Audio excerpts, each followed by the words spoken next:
Oke, bismillahirrahmanirrahim. Assalamualaikum warahmatullahi wabarakatuh. Selamat sore teman-teman semuanya. Selamat datang kembali di channel SNP Jogja.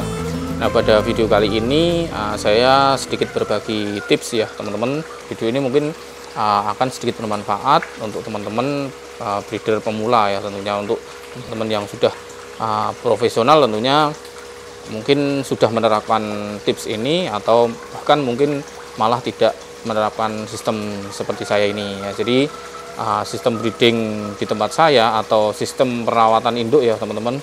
Di sini perawatan induk itu kenapa kok induk jantan atau pejantan dengan induk betina itu harus dipisah ya teman-teman. Kalau di tempat saya itu antara jantan dan betina itu saya pisah teman-teman. Jadi yang di kolam belakang ini khusus pejantan ya. Jadi ini teman-teman ini yang saksikan itu adalah pejantan.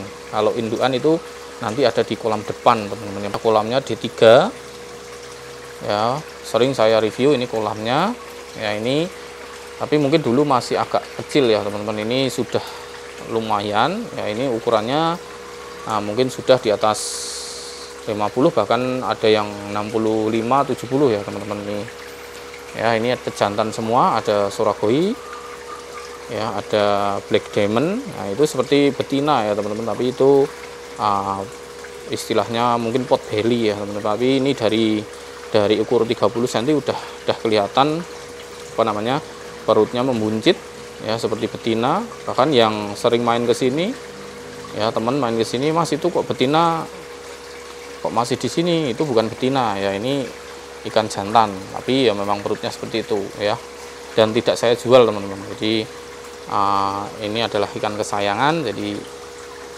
mau nggak mau tetap harus saya rawat gitu. Nah, kemudian kenapa kok harus dipisah? Jadi yang pertama, ini kita sambil jalan ya teman-teman ya, jelas yang pertama untuk antisipasi brojol di kolam ya teman-teman. Mungkin ada beberapa kasus betina itu brojol di kolam atau bertelur di kolam, nanti repot teman-teman. Jadi harus membersihkan chamber, pokoknya dulu saya pernah, tapi bukan di kolam sini, tapi di kolam KC ya teman-teman, kolam KC sebelah sana ya, itu ikannya brojol di kolam. Waduh, wis repot, nanti harus membersihkan chamber segala macam, harus nguras kolam ya, bahkan telurnya juga banyak banget nempel-nempel di dinding kolam, itu repot ya. Kalau nggak dikuras nanti malah akibatnya nanti bisa berjamur, bisa berefek negatif lah tentunya ya. Itu kemudian yang kedua, jelas yang pertama tadi agar tidak brojol di kolam ya teman-teman. Kemudian yang kedua, agar saat nantinya kita breeding ya, atau tiba saatnya kita pakai pejantan ini ya, nanti pejantan ini sudah kasar teman-teman, atau sudah siap birahi. Itu beda dengan pejantan yang mungkin disatukan dengan betina, itu biasanya birahinya kurang ya, jadi kurang jos lah teman-teman ya. Mungkin bisa, tapi kurang maksimal. Itu saran saya mendingan dipisah. Kalau untuk teman-teman yang mungkin baru punya satu kolam nggak masalah ya. Jadi sekali lagi, ini hanya mungkin di tempat saya ya teman-teman. Untuk mungkin di breeder-breeder lain mungkin beda cara penanganan ya saya tidak tahu ya. Kalau di tempat saya memang saya pisah ya. Ini jadi ada pejantan Ojiba, jadi misalnya saya mau breeding apa, karasi ya, saya tinggal ambil pejantan dari sini gitu ya. Tapi juga tentunya saya lihat dulu apakah jantannya udah siap atau belum, pipinya udah kasar, badannya udah kasar belum, nanti baru kita pijahkan. Nah, dengan gini kan kita bisa ngecek apakah pejantannya sudah birahi atau belum, kan tinggal ngecek aja teman-teman. Nah, sebelum kita angkat, nah kita cek bagian insang, oh sudah kasar, berarti pejantan ini siap untuk kita pijahkan. Ini bagian sini ya teman-teman. Ini mungkin udah ukur 60 55 mungkin ini ya, 55 lebih. Bodinya oke, punuknya jos ya teman-teman. Ini Soragoi Ginrin.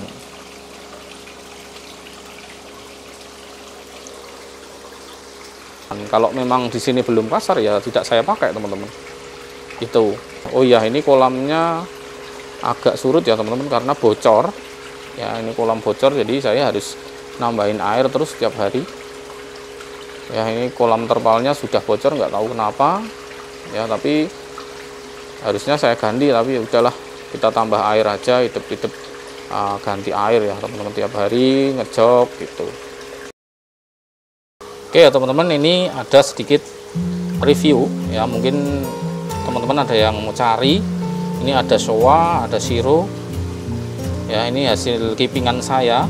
Monggo kalau teman-teman ada minat ya, murah saja, ini satu paketnya 300.000 ya, ada 10 ekor ya. Ini ada soa, ada siro ya, soanya merah darah ya teman-teman, ini merah full ya. Untuk kualitasnya bisa disaksikan, ada mungkin ini 15 up atau 18 cm lah ini ya. Ada soa juga lagi nih, kemudian ada soa lagi, ini belum keluar ya teman-teman, yang bagian depan Motogoro oke ya, kanan kiri. Ini kemudian ada sironya putih-putih teman-teman, bagus nih ya, bersih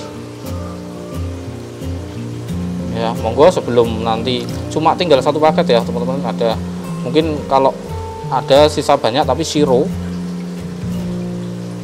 ya, tinggal siro yang paket siro soa tinggal ini aja ya. Monggo, ini ada 10 ekor, masih ada enggak? Ini ada satu ya, ada 10 ekor, harganya cuma murah teman-teman, harganya 300.000 sahabat, 10 ekor, tapi harus diborong semua ya. Ikan sudah karantina, siap untuk dikirim. Monggo. Nah, jadi ini kolam betina saya ya teman-teman, ini betina-betina yang saya rawat itu di kolam beton ya, di depan rumah. Kolamnya kecil ya, pernah saya review juga ya. Ini jadi tidak ada pejantan di sini teman-teman, jadi kalau misalnya dilalap birahi itu masih aman, walaupun hamil atau gendong telur besar itu enggak, masih aman teman-teman ya. Karena kalau disatukan ya biasanya kejar-kejaran, nah nanti berakhir dengan brojol seperti itu, apalagi kalau stres gampang banget ya. Ini ada sekitar 12 ekor ya teman-teman, 12 atau 11 ekor ya.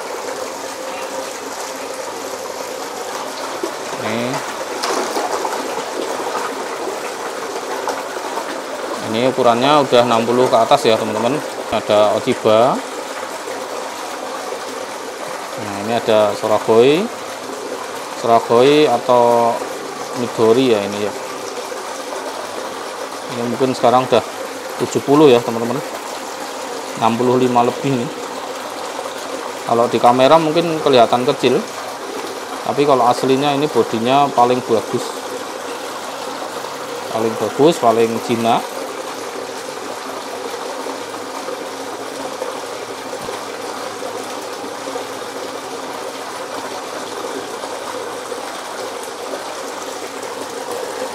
Ini kolamnya kecil ya teman-teman, kolamnya kecil, tapi airnya alhamdulillah celing ya sampai bawah. Ini kolamnya memang saya cat hitam dulu. Ini ada platinum gendong telur teman-teman, tapi belum terlalu matang mungkin. Ini platinum 65 cm kayaknya, atau 67 ya kemarin.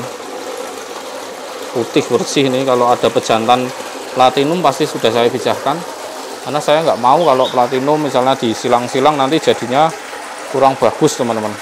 Jadi mending yang satu jalur lah, satu ring. Jadi misalnya platinum ya sama platinum, atau sama ogon-ogon yang lain yang masuknya putih lah gitu ya. Gitu ya teman-teman. Jadi kesimpulannya kenapa kok induk jantan dan betina itu harus dipisah ya, itu tadi yang jelas agar tidak terjadi kecelakaan ya teman-teman. Jadi nggak brojol di kolam, itu yang tujuan paling utamanya. Kemudian yang keduanya jelas agar birahi atau kematangan dari masing-masing indukan, masing-masing pejantan itu lebih maksimal. Jadi kalau misalnya kayak orang ya lama nggak bertemu dengan pasangan kan menggebu-gebu ya teman-teman, istilahnya seperti itulah ya, coro gampangnya gitu ya. Kemudian mungkin yang ketiga, yang terakhir, perawatan kan beda ya teman-teman. Kalau betina kan ada vitamin khusus ya teman-teman, kalau pejantan tidak perlu atau jarang lah dikasih vitamin. Tidak seperti betina yang memang harus dia perawatan telur ya, telurnya agar maksimal, penetasannya agar maksimal ya. Tentunya perawatan pejantan tidak sedetail yang betina teman-teman gitu ya. Kalau misalnya kita hanya cuma kasih makan, nggak kasih apa-apa, cuma perawatan biasa, itu ya kurang maksimal tentunya ya, penetasannya juga kurang maksimal, itu anakannya nanti juga kurang bagus ya, seperti itu teman-teman. Oke ya teman-teman, saya rasa itu sedikit mungkin bisa menjadi manfaat untuk teman-teman yang mungkin baru pemula atau baru memulai breeding, iseng-iseng breeding ya. Siapa tahu kedepannya mau jadi breeder yang lebih profesional ya, itu ya teman-teman, dari sebaiknya dipisah, sebaiknya ya teman-teman. Kalau misalnya nggak dipisah pun ya nggak masalah, itu cuma itu saran dari saya itu ya teman-teman. Mungkin kita ketemu di video selanjutnya, mungkin ada saran atau usul video apa yang ingin saya bahas ya, boleh di kolom komentar ya teman-teman. Gitu dulu, banyak salahnya saya mohon maaf. Assalamualaikum warahmatullahi wabarakatuh. Bye bye.